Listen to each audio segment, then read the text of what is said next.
Aide, y a ti, ¿también te placería besarte? ¿Cuál es el ladino en el siglo XXI? ¿Cuál es la influencia del Internet en su desvelopamiento? Vate al atadillo que metimos debajo del filmo y melda enteramente de baldes Ladino on the Internet. Separat for.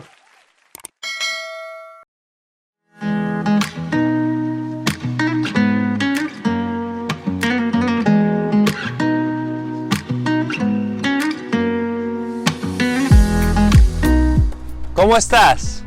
¿Sabéis dónde estamos hoy? ¿O no lo sabéis? Miradlo bien mirado. Estamos en Tánger, la ciudad de los jaquitos tanjawis, los judíos que hablaban jaquetía en la diáspora de Marruecos.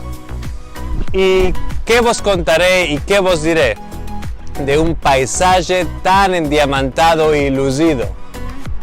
De un paisaje tan hermoso con una belleza de cosas que no vino en libros.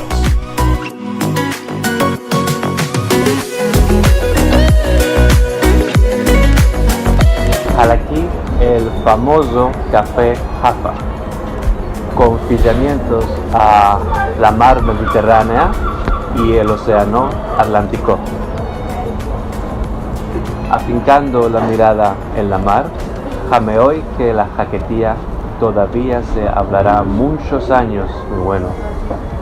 Aquí la gente casarean en francés, inglés, darija y un poquito de español. Ma por mal, no oímos ni un alma viva casarear en jaquetía.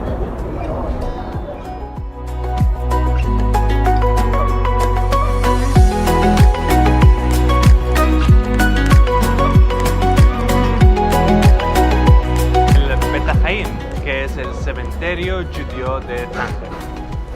Y lo vemos en Beit Hahayim, en Arabia y también en francés, el cimetière juif de Tánger.